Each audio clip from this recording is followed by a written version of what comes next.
कसे आहेत सगळेजण? मजेत ना? तर आजची रेसिपी आहे काळ्या घेवड्याची आमटी। तर चला मी तुम्हाला दाखवते किचन मध्ये। चला आपण जाऊया किचन मध्ये। तर आजच्या रेसिपीला आपण सुरुवात करूया। तर चला तुम्हाला दाखवते मी साहित्य काय काय लागतं। तर हे बघा, हे आहेत काळे घेवडे। इथे मी काळ्या घेवड्याची आमटी बनवणार आहे। तर त्यासाठी लागणार आहे आपल्याला हे घेतलेलं आहे मी सुकं खोबरं, इथे घेतलेले आहेत मी 4 मिरच्या, कोथिंबीर, लसूण आणि परत हे मी ह्याचं वाटण करणार आहे बारीक। आणि इथे घेतले आहेत मी 4-5 लसणाच्या पाकळ्या।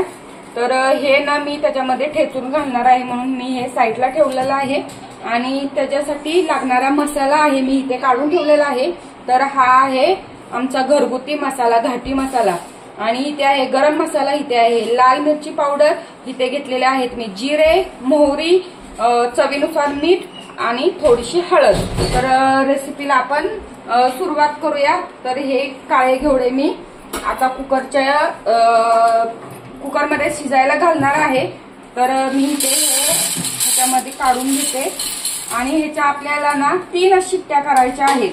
तर हे आपण कुकरमध्ये शिजवायला टाकूया। तर अशा प्रकारे मी या कुकरमध्ये घेवडे टाकलेले आहेत।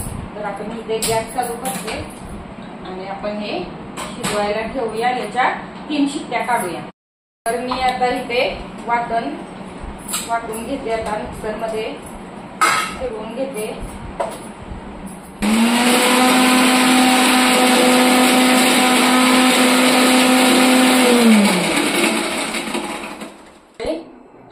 शिट्टी करून झालेला आहे। तर मला सांगायचं आहे की तुम्ही संध्याकाळी तरी दुसऱ्या दिवशी ही आमटी बनवणार असला तर संध्याकाळी हे तुम्ही भिजत घालू शकता आणि त्याच्या 3 शिट्ट्या काढू शकता। आणि डायरेक्ट तर तुम्हाला शिजवायचं असेल तर ह्याच्या 5-6 शिट्ट्या काढून घ्यायच्या। आहे त्याच्यावरती ठेवते मी आता टोप। तर हे आता वाटण आपलं बारीक करून झालेलं आहे। तर हे आता मी वाटण एका भांड्यामध्ये काढते। तर हे अशा प्रकारे मी हे वाटण इथे काढून घेते। मी तर हे वाटण काढून घेतले आहे आणि इथे मी घेतलं आहे शेंगदाण्याचं कूट। तर आता आपण रेसिपीला सुरुवात करूया। तर मी ह्याच्यामध्ये आपल्याला हवं असं तेवढं तेल ह्याच्यामध्ये घ्यायचं आहे। तर मी इथे तेल घेतलं आहे। तो पण आपला अगोदर चांगला तापलेला आहे। आता तेल थोडंसं तापलं की आपण त्याच्यात हे ठेचून घेतलेला लसूण ते टाकून घेऊया।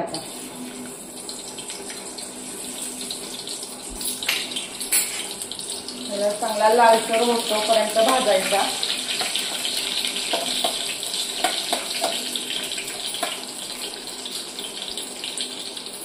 तर हा लसूण आपला चांगला भाजलेला आहे। त्यामध्ये मी टाकत आहे जिरे, थोडीशी मोहरी। आता हे मी खोबऱ्या लसणाचं वाटण टाकते। याला आपण चांगलं परतून घ्यायचं आहे।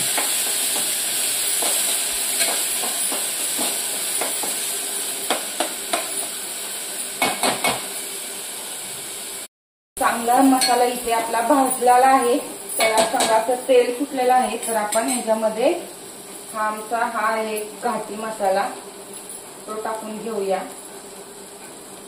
मी इथे गरम मसाला टाकून घेते, थोडीशी हळद टाकते, त्याच्यामध्ये लाल मिरची पावडर टाकते आणि हे चवीनुसार मीठ टाकते।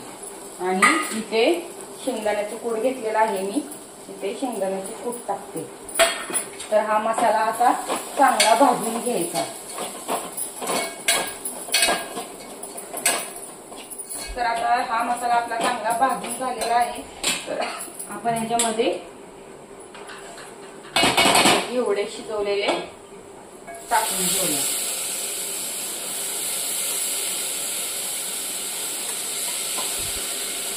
तर हे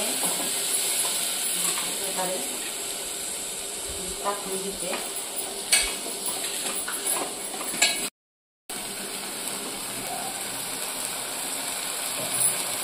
हे मी आता ह्याच्यामध्ये पाणी ओतून घेत आहे. तुम्हाला हवं तेवढी आमटी करायची आहे ना, तेवढं तुम्ही ह्याच्यामध्ये पाणी टाकू शकता. तर हे आपलं आता हे कालवण इथं आपलं टाकून झालेलं आहे. इथे आपली ही आमटी तयार झालेली आहे. तर आपण ह्याला ना 20 मिनिटं गॅसवरती ठेवूया.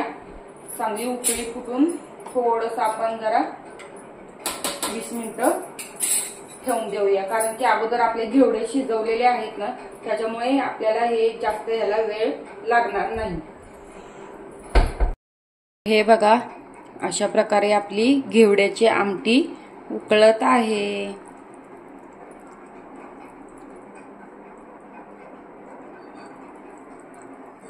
हे बघा, काळ्या घेवड्याची आमटी तयार झाली आहे, ते पण सातारा पद्धतीने.